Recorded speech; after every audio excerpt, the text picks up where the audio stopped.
Déjà, bonjour à toutes et à tous. Merci d'être ici. Je me présente, je m'appelle Ismaël Tariassani, je suis manager chez Mazars Actuaria et accessoirement doctorant sur le sujet du risque de transition climatique. C'est donc un sujet qui me tient particulièrement à cœur à titre personnel et qui est aussi un enjeu important au sein de Mazars en général et de Mazars Actuaria en particulier.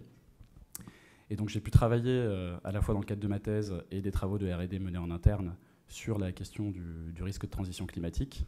Et j'ai été épaulé très largement par Auguste Desréal, qui est consultant junior au sein de notre équipe. Et on a commencé nos travaux de R&D. Et je pense que s'il y a des membres de l'assistance qui sont dans le conseil, vous savez un petit peu à quoi ça peut ressembler. On commence sur des considérations théoriques. Et puis il vient toujours la question des données et de l'application opérationnelle.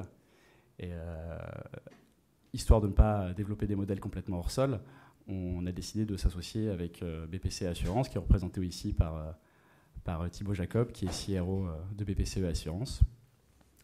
Et l'idée de cette présentation, c'est de vous présenter un petit peu nos résultats de travaux, les résultats de nos travaux, les modèles théoriques qu'on a pu développer et montrer un cas d'application opérationnelle sur un OPC VM Action détenu par BPCE Assurance.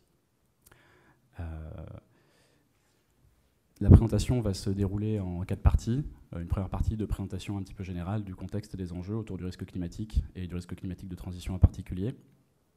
Puis on viendra sur le bêta-carbone, qui est une métrique permettant de mesurer une exposition au risque de transition.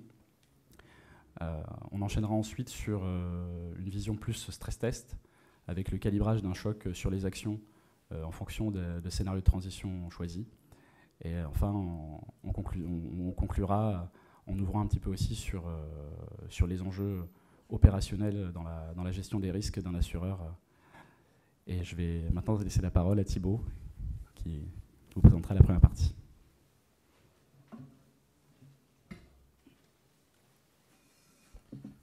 Merci Ismaël, et puis merci de nous avoir sollicité pour l'ensemble de ces travaux. Sachant que c'est un sujet important, les risques climatiques. Je pense que c'est la thématique du congrès de cette année, du congrès des actuaires. Donc, moi, je vais revenir assez rapidement sur le contexte de ces travaux. Donc là, je vous ai mis... je suis désolé pour ceux qui connaissent déjà parfaitement le sujet. Je vais faire sans doute quelques redites. Ce sont des sujets que sans doute vous maîtrisez, mais l'idée, c'était juste de repréciser un peu le contexte, notamment des risques climatiques qui sont de plus en plus prégnants pour la société et puis pour les assureurs. Du coup, il y a vraiment lieu de travailler sur ces risques-là. Donc on a pour habitude aujourd'hui de les classer dans 3 catégories. Vous avez des risques dits physiques.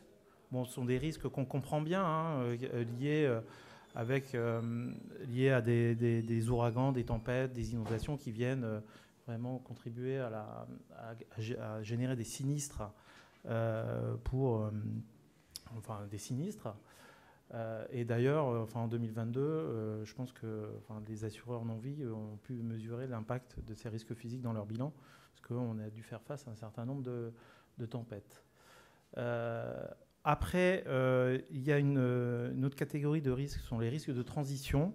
Donc ça, en fait, ça mesure les conséquences financières et économiques d'une transition vers une économie bas carbone. Parce qu'en fait, on se retrouve dans un environnement de réchauffement climatique. Il va falloir qu'on s'adapte à cet environnement et on va devoir faire une transition vers une économie bas carbone. Donc ça, c'est important. Et ça va générer, bien évidemment, des risques. Alors, il y a des acteurs, des agents économiques qui potentiellement vont disparaître, en lien avec un changement de la réglementation, en lien avec le changement des comportements des consommateurs. Mais tout cela ne va pas se faire sans dommages pour les agents économiques. Et vous avez une troisième catégorie de risques, les risques de responsabilité, dont on parle moins aujourd'hui, mais qui correspondent aux dommages et intérêts que une personne morale pourrait être amenée à payer si elle a été jugée responsable du réchauffement climatique. Donc, voilà. Donc là, on va plus parler du risque de transition, et après, je laisserai la parole à Mazars. nous, ce qu'on fait enfin, en tant qu'assureur et sur le sujet, il faut avoir en tête que enfin, les risques climatiques représentent des enjeux importants. On est vraiment à l'aube d'un changement de paradigme, hein, et ce n'est pas du tout un effet de mode. Hein. Je sais que c'est la Fashion Week cette semaine à Paris, mais en tout cas, ça va représenter un changement en profondeur pour un assureur et puis même pour la société. Alors qu'est-ce qu'on peut faire aujourd'hui? Qu'est-ce qu'on doit faire? Déjà, on va être amené à modifier notre offre assurance pour tenir compte de ce nouvel environnement. On oriente déjà l'ensemble de nos capitaux vers des actifs plus durables. Hein. Ça, c'est ce que font globalement les assureurs depuis un certain nombre d'années. Hein. Il y en a, ça fait plus d'une dizaine d'années qui le font. Et puis, on aura sans doute des questionnements, des pratiques, donner du sens à notre action et un peu mesurer la performance un peu différemment. Donc ça, c'est ce qu'on doit faire. Et ce qu'on doit faire également, alors très précisément, c'est comment on anticipe et gère ce risque. Puisqu'il va falloir qu'on l'anticipe au mieux. Et l'émergence de ces risques climatiques, il va falloir qu'on puisse les gérer le plus tôt possible. Donc, ça, c'est pas nouveau. L'ACPR avait réalisé un exercice pilote en 2020, donc qui avait pour vocation justement à sensibiliser les différents acteurs aux risques physiques et aux risques de transition. Et notamment avait demandé aux assureurs, donc nous on y avait participé, mais d'avoir une vision du bilan prudentiel des compagnies et du compte de résultat sur un horizon très long. Et puis l'idée c'était d'avoir cette vision dans différents scénarios de transition, puisqu'il va falloir qu'on s'adapte. Et il y avait plusieurs scénarios de transition, avec une transition ordonnée, une transition retardée, une transition un peu plus rapide. Et derrière, ça se traduisait par des indicateurs économiques un peu différents, par secteur d'activité. Et donc voilà, l'idée, c'était d'avoir cette mesure du bilan prudentiel et du compte de résultat. Donc ça permettait de sensibiliser les acteurs. Et aujourd'hui, c'était à titre un peu exploratoire, expérimental aussi, mais il va falloir qu'on trouve des nouveaux indicateurs, des nouvelles façons d'appréhender ce risque de transition. Et c'est pour ça que le cabinet Mazars a travaillé sur cette thématique. Et je vais leur céder la parole pour qu'ils vous présentent ce qui a été fait sur le sujet. Merci.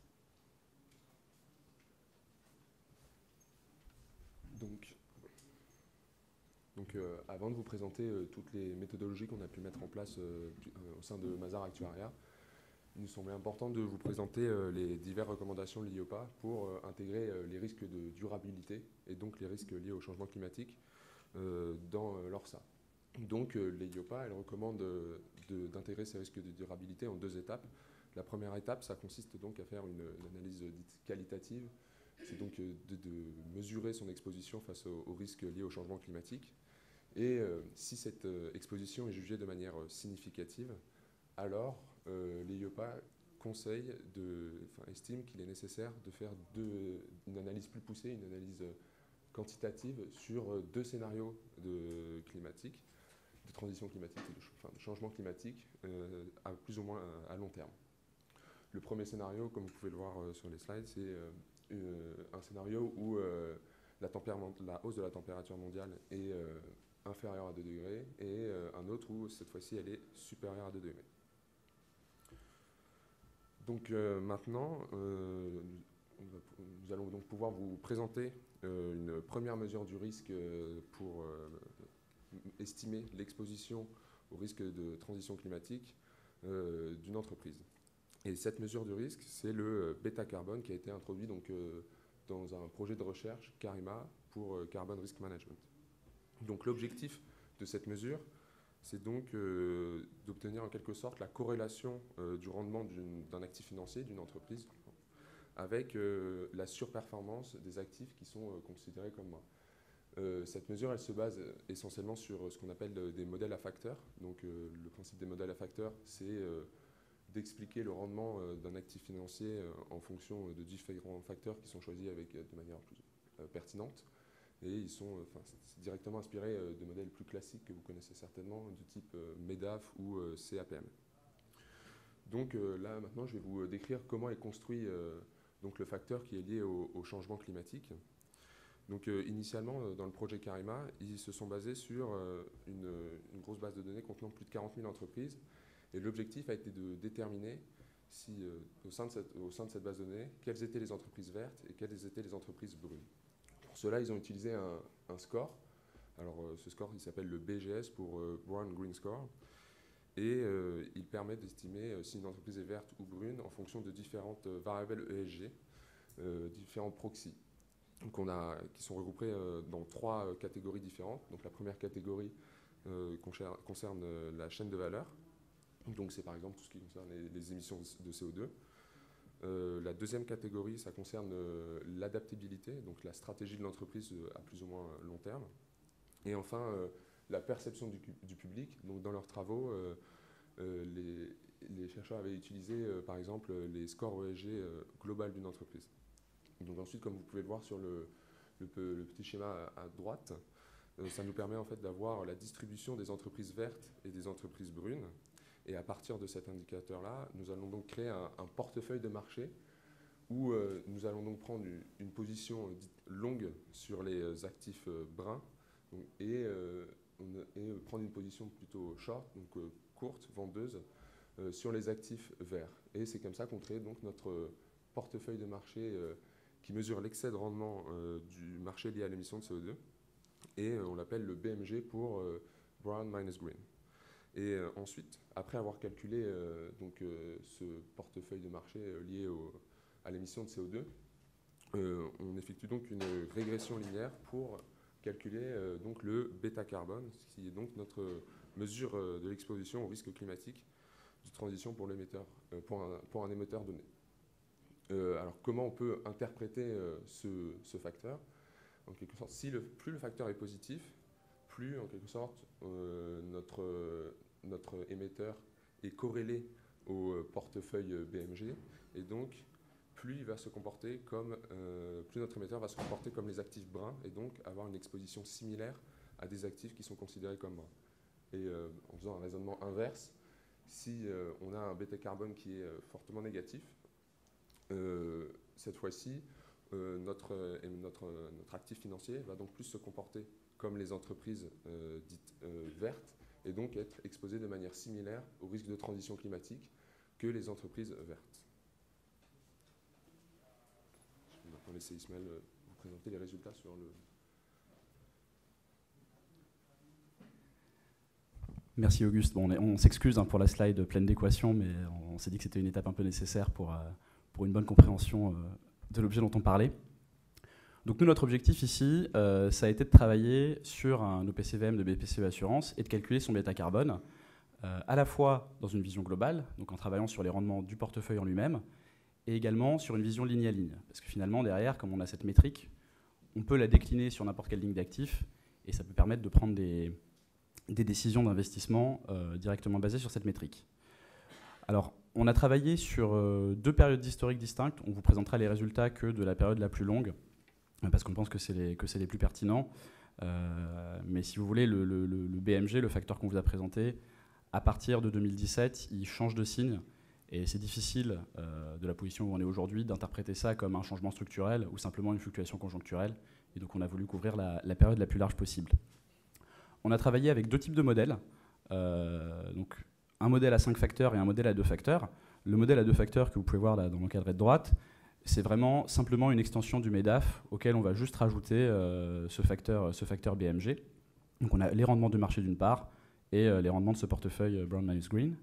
Et dans le modèle à 5 facteurs, on va aller inclure d'autres facteurs qu'on peut trouver dans la littérature, notamment dans les articles de Fama and French, où en fait on va avoir des facteurs liés à la taille de l'entreprise, à son inertie, à sa dynamique.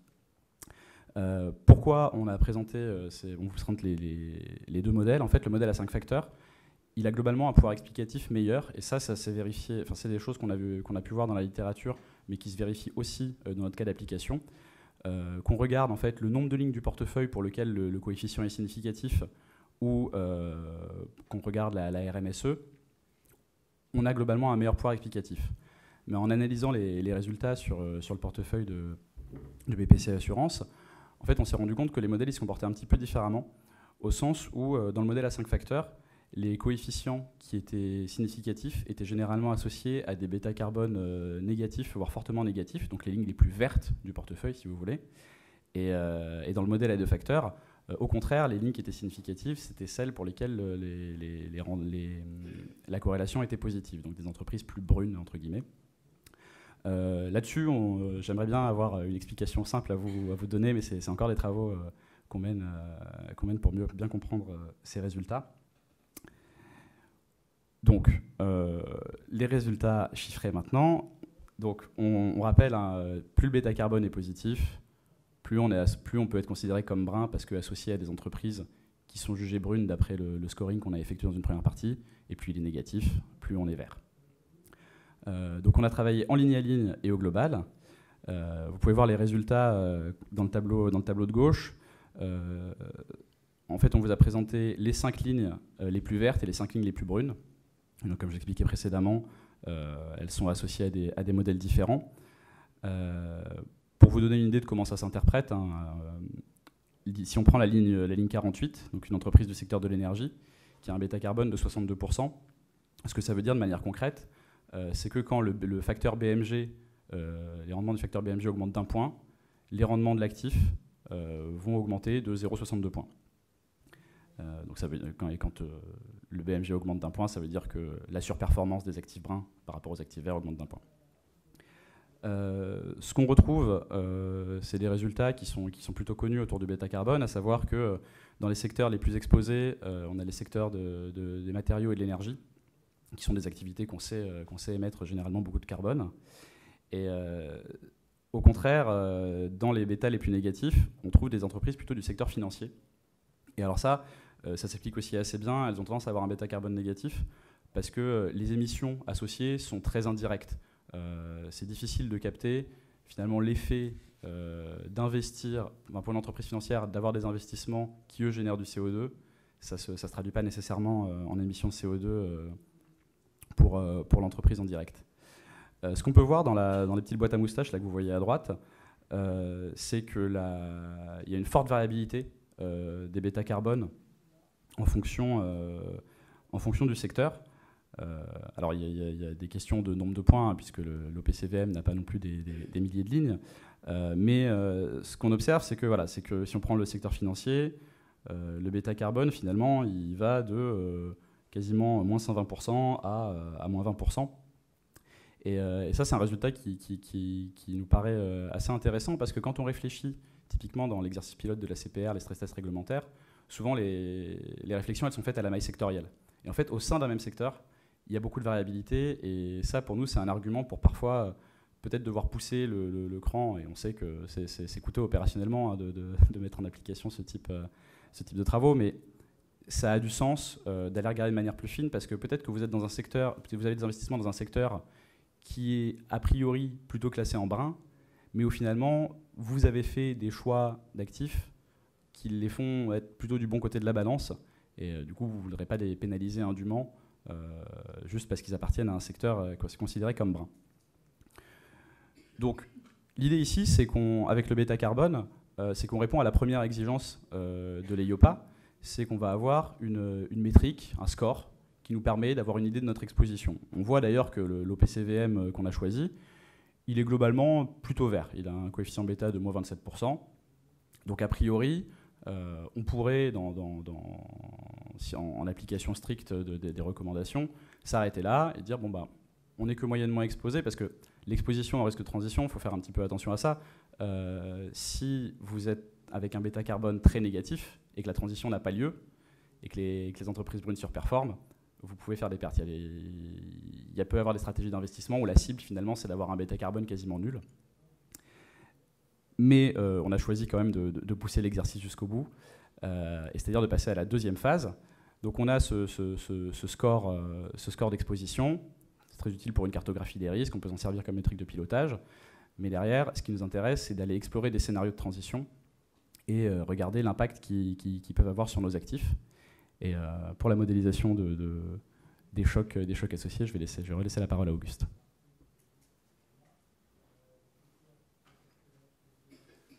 Donc, comme l'a précisé Ismaël, l'objectif cette fois-ci, c'est de répondre donc à la deuxième.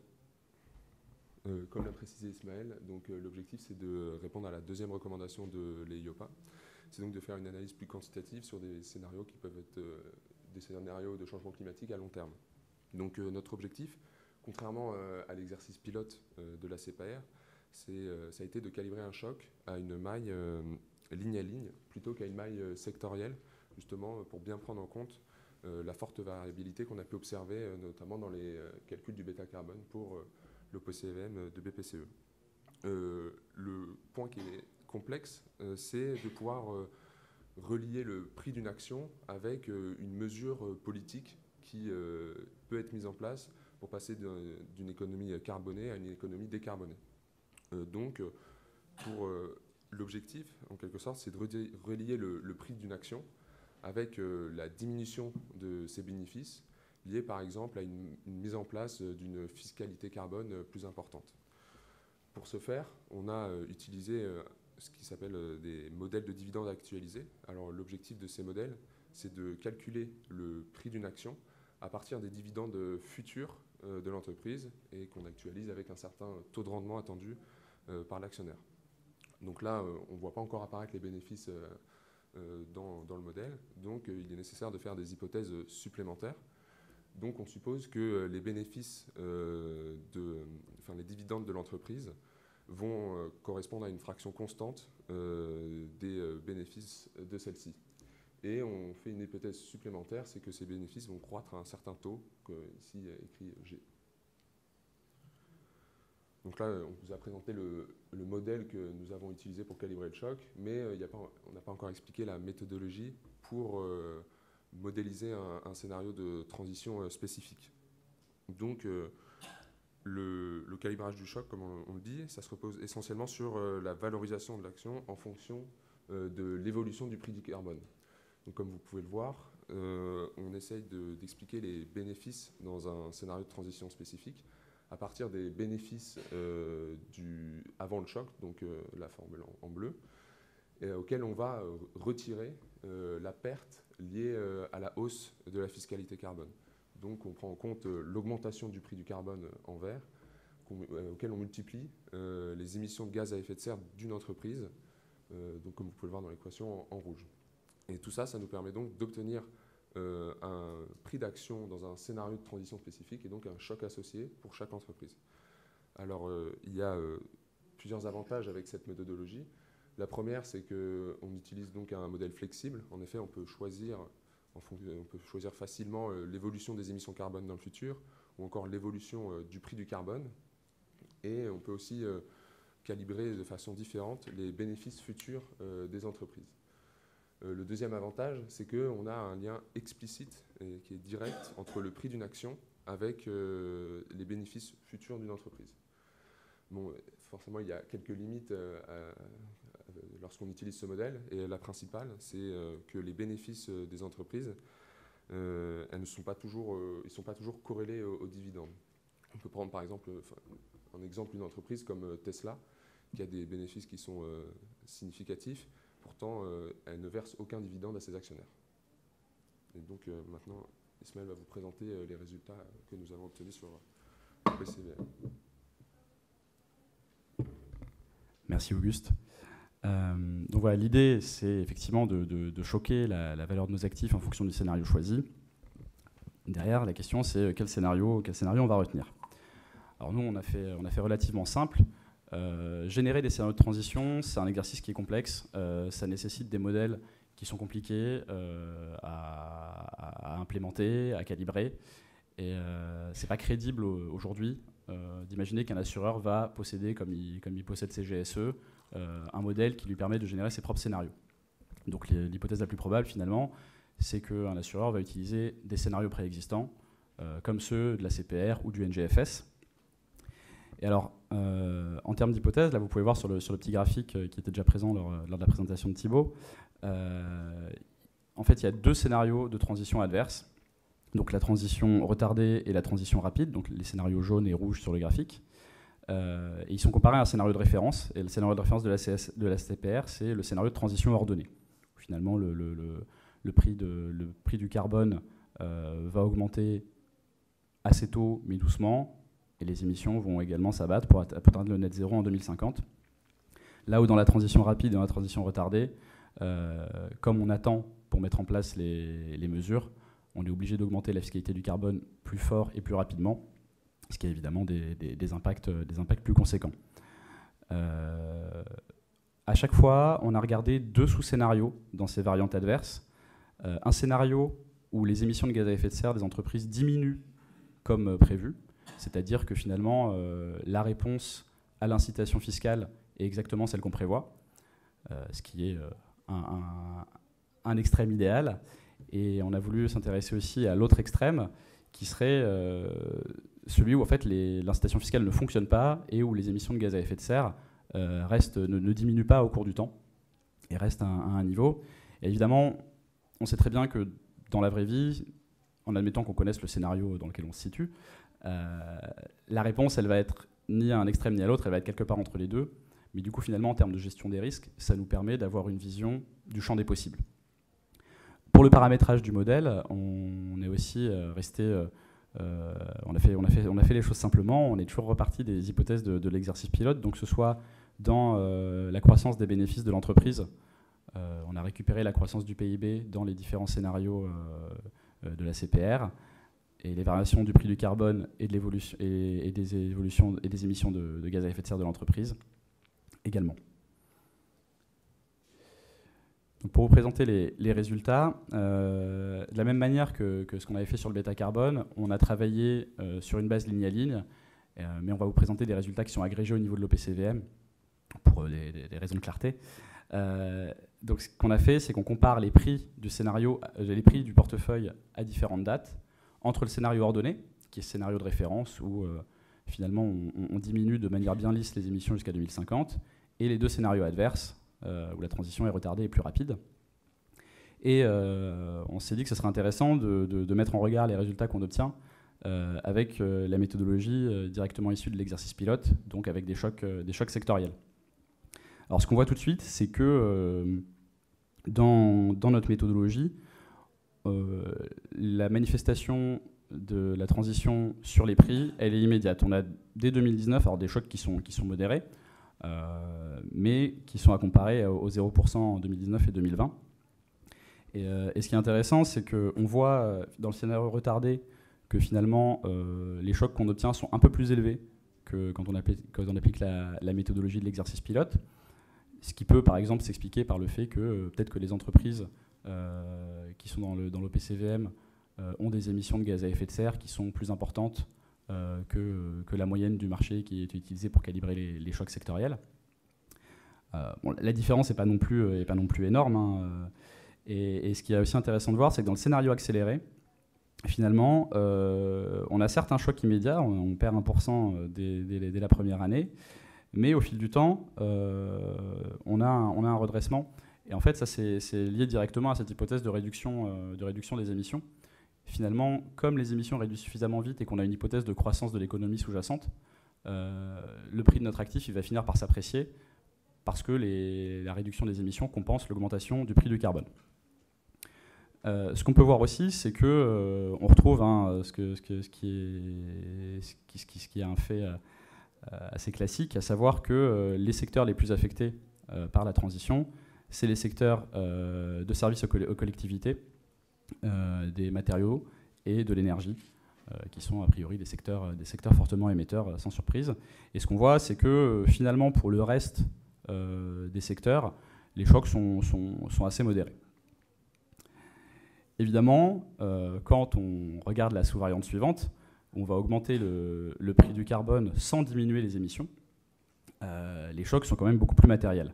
On voit tout de suite que voilà, dès 2020, dans le scénario accéléré, on est à moins 9%, parce que la croissance de l'économie, en l'absence de réduction des émissions, n'empêche pas, ne compense pas finalement, n'est pas compensée par la baisse des émissions.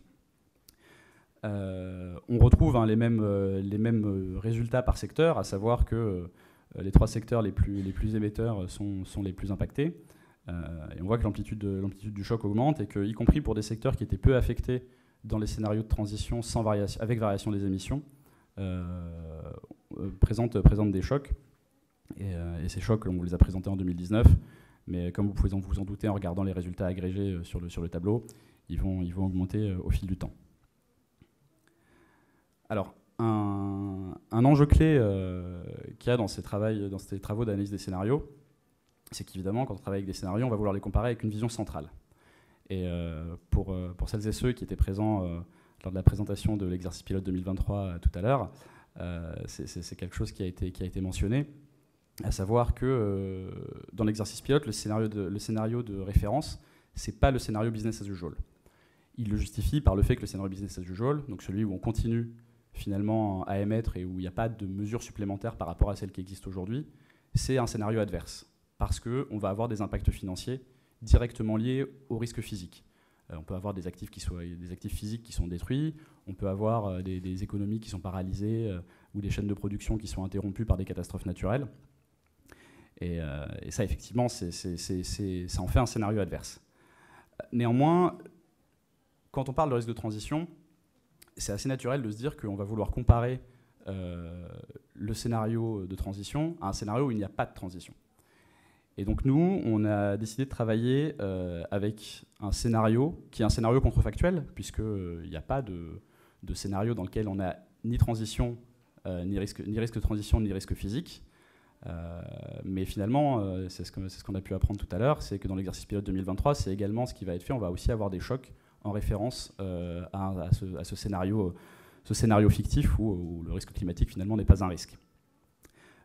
Ça peut se justifier, hein, parce que même si ce monde-là n'existe pas, quand on réfléchit en termes de comportement des actifs financiers, en l'absence de mesures de transition qui soient fortes, il peut y avoir une certaine myopie face à la réalité du risque, et les marchés financiers peuvent continuer à pricer les actifs comme si finalement le risque climatique était quelque chose de mineur ou d'inexistant. Et donc du coup, la limite de cet exercice, évidemment, c'est que dans notre business as usual, on ne prend pas en compte l'impact financier des risques physiques. Alors, pour définir notre scénario business as usual, pareil, ce sont des travaux exploratoires, donc on est resté sur quelque chose de relativement simple. On a gardé le prix du carbone constant et on a fait croître le PIB de 1% par an de manière déterministe. Et ce qu'on peut voir, c'est qu'on retrouve finalement des résultats qui sont très similaires, donc dans le cas avec variation des émissions, à ceux qu'on avait tout à l'heure, à savoir qu'il n'y a pas de grosse différence entre le scénario ordonné, donc qui est en orange sur le graphique, qui était qui était le scénario de référence de la CPR dans l'exercice pilote 2020, et le scénario accéléré. Le scénario retardé est un petit peu plus adverse, mais finalement, on se retrouve quand même avec une croissance de l'économie à terme, et du coup, les chocs sont relativement modestes, avec toujours cette même différenciation par secteur et cette variabilité intrasectorielle. On voit également que l'écart avec le scénario business as usual est quand même plus important que le scénario ordonné. Évidemment, si on décide de ne pas faire varier les émissions cette fois-ci, les chocs sont beaucoup plus importants. Ça se voit tout de suite sur le graphique, hein, les écarts entre les courbes sont beaucoup plus marqués. Mais ce qui est intéressant, c'est que même dans le scénario le plus adverse, alors certes, on va avoir à traverser 20 ans avec des prix inférieurs à ce qui se passerait dans ce monde idéal de business as usual, mais on a quand même de la croissance à terme. Et ça, en fait, ça s'explique très simplement, c'est que dans tous les scénarios utilisés dans le cadre de l'exercice pilote, il n'y a pas de récession économique prévue. Et du coup, comme on a de la croissance à long terme, même si on subit l'impact de la hausse de la fiscalité pendant un certain temps, on finit par retrouver de la valeur sur nos actifs. Et ça m'amène à vouloir vous faire passer un message qui est important, c'est que quand on utilise des scénarios qui sont fournis, c'est important de bien d'interroger en fait au moins les modèles sous-jacents. Et c'est un peu mon mot de conclusion. On est sur un domaine qui est quand même relativement neuf, hein. C'est des travaux exploratoires et je pense des échanges qu'on a pu avoir sur le marché, que finalement le marché il n'est pas encore de la maturité à gagner là-dessus. Et donc c'est important de développer une expertise, et quand on parle de développer une expertise, c'est pas simplement savoir implémenter les modèles et les faire tourner, c'est aussi comprendre les implications et les limites finalement des conséquences qu'on peut tirer de ces modèles. Typiquement le bêta-carbone, donc qui est cette métrique qui nous permet de mesurer notre exposition, il a une place particulière, notamment dans la littérature académique, parce que c'est une mesure de marché. En fait, ça permet c'est simple à mettre en place, on a juste besoin d'un historique de rendement, donc on peut s'en servir à des fins de monitoring, et ça reflète les anticipations du marché. Mais la question qui se pose, c'est finalement à quel horizon le marché il est en train d'anticiper. Est-ce que cet horizon il est compatible avec l'horizon de la gestion des risques, en particulier quand on a des passifs qui ont des durations longues, et est-ce qu'il est compatible avec finalement l'horizon des décisions politiques quand on travaille sur des scénarios où on fait évoluer la fiscalité du carbone jusqu'en 2100. On peut se poser la question. Et puis il a évidemment une limite qui est assez claire, qui est qu'on est en train de regarder notre portefeuille, et finalement c'est pas parce qu'une ligne d'actifs dans notre portefeuille est verte au sens du bêta-carbone qu'il n'est pas exposé au risque de transition. On est dans une économie qui est intégrée, il y a des phénomènes de chaîne de valeur, et je pense qu'ici personne ne croit que si du jour au lendemain on se met à taxer le CO2 à 900 € la tonne, que les entreprises de l'éolien ne vont être pas affectées et que tout va continuer à bien se passer pour elles. Il existe d'autres métriques. Je pense que s'il y a des gens qui sont un petit peu familiers du sujet, il y a les métriques net zéro, les températures de portefeuille qui existent aussi, qui sont du coup des métriques plus liées en fait aux trajectoires d'émissions, qui sont moins des mesures de marché que des mesures de l'effet des plans de réduction par exemple du carbone d'une entreprise. Qui ont du coup leurs avantages, mais également leurs limites. Et je reviens sur l'importance des scénarios considérés. Finalement, un des enjeux clés quand on va définir nos scénarios adverses, c'est à quel scénario de référence on les compare. Et j'espère vous avoir un petit peu convaincu que pour mesurer l'axe de transition, ça pourrait être bien d'avoir un scénario contrefactuel où il n'y a pas du tout de transition. Et il se pose aussi la question des hypothèses sous-jacentes à la génération des scénarios considérés, notamment voilà, la question de est-ce que finalement, si le modèle, quoi qu'il arrive, il nous prédit de la croissance à long terme, est-ce qu'il ne loupe pas une partie du risque qui serait finalement des effondrements de pans de l'économie suite à la mise en place d'une fiscalité ou même de législation sur les types d'activités autorisées ou non. Et je vais laisser le mot de la fin à Thibaut pour vous parler de l'inclusion finalement de la prise en compte de ce risque dans le processus opérationnel de gestion des risques.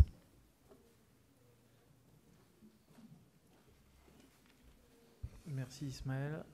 Oui, en fait, c'est juste pour vous dire que la réglementation pousse de toute manière les assureurs à traiter ce risque climatique et de transition. Hein. Il y a nécessité dorénavant de traiter le risque dans l'ORSA. Donc c'était explicitement demandé, enfin plus précisément les risques de durabilité, mais du coup, il faut que nous, assureurs, on puisse traiter ces risques-là. Alors, au niveau de BPCEVI, on l'a fait de façon très qualitative dans un premier temps, mais ces techniques-là, qui sont un peu plus quantitatives, doivent nous permettre de pouvoir les traiter de façon un peu plus quantitative et intégrer ces risques et la gestion de ces risques-là dans nos dispositifs. Voilà ce que je pouvais dire en termes de conclusion. Après, je pense qu'il y a une séance de questions-réponses. Et là, je pense que je laisserai la parole à Mazar pour répondre plus précisément à des questions sans doute techniques.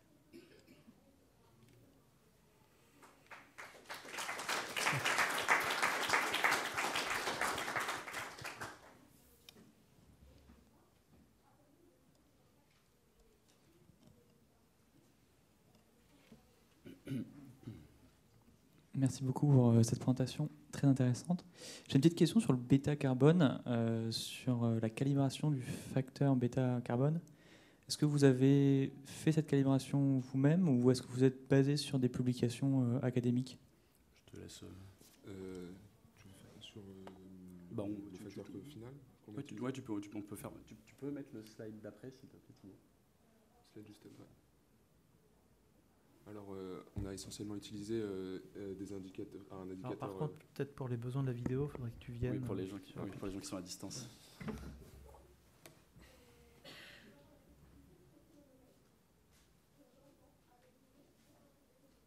Alors, pour le portefeuille, en quelque sorte, qui représente le surrendement des actifs bruns par rapport au vert, on a essentiellement, on n'a pas utilisé, on a utilisé un indicateur académique.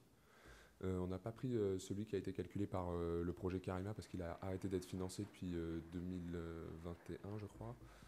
19. Et comment 2019. Ouais. Et donc on avait un historique que jusqu'à 2019, et donc on a utilisé le PMC, où vous pouvez voir les performances cumulées des actifs bruns, des actifs verts, et donc du PMC. Donc la construction est similaire au BMG, sauf que à la différence, c'est que pour estimer si une entreprise est verte ou brune, ils n'ont pas utilisé énormément de variables ESG, ils ont principalement utilisé l'intensité carbone des entreprises. Et donc on a utilisé cet indicateur-là, qui est un indicateur académique. Voilà. Ok, c'est très clair, merci.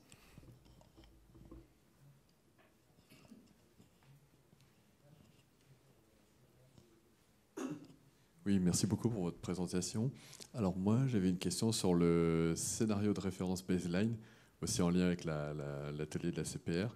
Parce que finalement, effectivement, on comprend l'intérêt d'avoir un scénario baseline qui intègre ni risque physique ni risque de transition comme base de comparaison.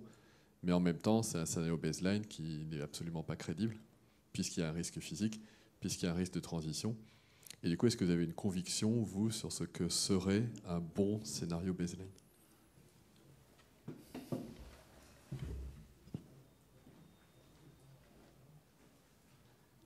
Alors, des convictions, je ne sais pas si j'irai jusque-là, mais je pense qu'il y a des... En fait, le fait d'avoir ce scénario contrefactuel sans risque, c'est aussi lié un petit peu au caractère artificiel de complètement séparer le risque physique du risque de transition.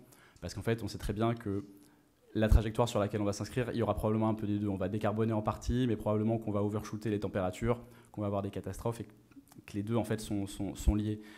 Donc je dirais que le scénario sans doute de référence, à mon sens, très en toute humilité, je ne prétends pas avoir une expertise là-dessus, ce serait un scénario finalement business as usual, dans lequel on intégrerait l'impact financier du risque physique, je pense. Et ça, c'est un petit peu ce qui s'est fait, ce qui se fait dans le scénario à court terme pour l'exercice pilote de 2023, finalement, où on se dit les marchés vont réagir à la nouvelle apparition de phénomènes extrêmes, et en se disant que finalement la transition elle est inévitable. Et ça, c'est quelque chose qui avait été aussi exploré dans l'exercice pilote mené par la Banque centrale néerlandaise, où il y a en fait ce scénario de transition, où il n'y a pas de transition, mais où en fait les agents économiques, que ce soit les consommateurs, les investisseurs, anticipent au fur et à mesure du fait que les événements extrêmes s'accumulent et que le temps passe, que la transition est imminente, et changent leurs pratiques, ce qui a un impact sur les prix de marché. Ça, je pense que c'est des scénarios qui sont très pertinents à regarder.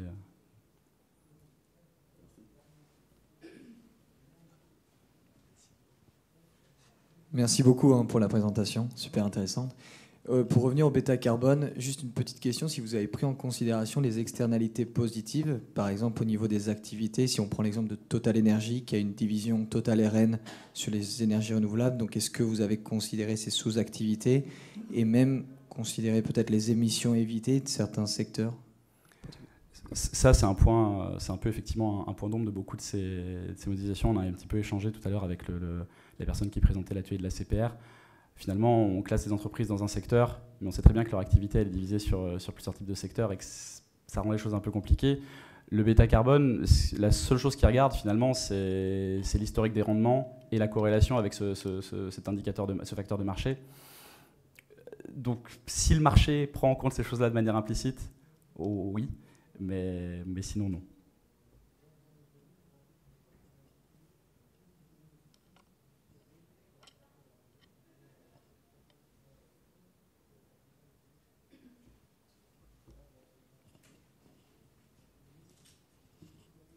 D'un point de vue plus philosophique, bonjour, merci, excusez-moi merci pour la présentation.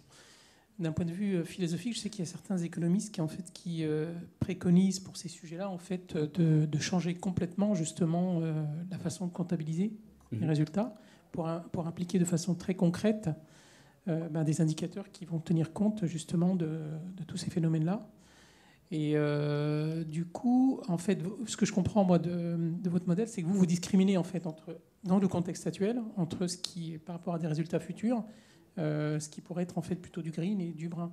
Mais justement, est-ce que le fait, admettons que ce scénario existe, où on révolutionne complètement la façon de comptabiliser, où il y a un fort impact de tout ce qui va être carbonation, enjeux climatiques, donc automatiquement, tout ce qui va être résultat va automatiquement changer. Donc, est-ce que, du coup, c'est pas cette voie-là qui est la plus pertinente par rapport à une discrimination avec un scénario aujourd'hui, toutes choses égales par ailleurs, en fait? Alors, je vais répondre à deux niveaux. À titre personnel, moi, je suis convaincu qu'effectivement, la taxation du carbone, elle ne serait pas nécessaire si on priçait correctement les externalités engendrées par la pollution. Et ça dépasse le cadre du carbone, en fait. Si on réfléchit par exemple au plastique, le plastique, aujourd'hui, c'est pas cher. Si on commence à rajouter les externalités dans le prix, c'est peut-être plus un matériau si intéressant que ça, ou dans un domaine beaucoup plus restreint que celui où on l'utilise aujourd'hui. Donc, philosophiquement, je suis plutôt en ligne avec votre suggestion. Après, la question que vous posez de comment du coup intégrer ça, c'est quelque chose qui est compliqué, et c'est quelque chose qui est reproché justement à ces modèles qui permettent de générer les scénarios de transition. C'est que c'est pas des modèles qui sont très bons à capter des changements structurels, et je ne veux pas non plus leur faire un procès. Ils ont plein de limites, et si vous me lancez là-dessus, vraiment, on peut avoir une discussion d'une heure et demie. Mais en fait, ça implique forcément de faire une hypothèse sur quelle va être la structure de l'économie si on fait cette transformation globale. Et ça, je pense que c'est compliqué de se dire, en tout cas à l'heure actuelle et avec les connaissances actuelles. Et de toute façon, c'est un peu le problème du risque de transition, c'est qu'on n'a pas les données sur le futur et qu'on ne sait pas à quoi ressemblera l'économie de demain. Et tout ce que les modèles peuvent faire, c'est donner la réponse du système aujourd'hui à des changements type changement de la fiscalité.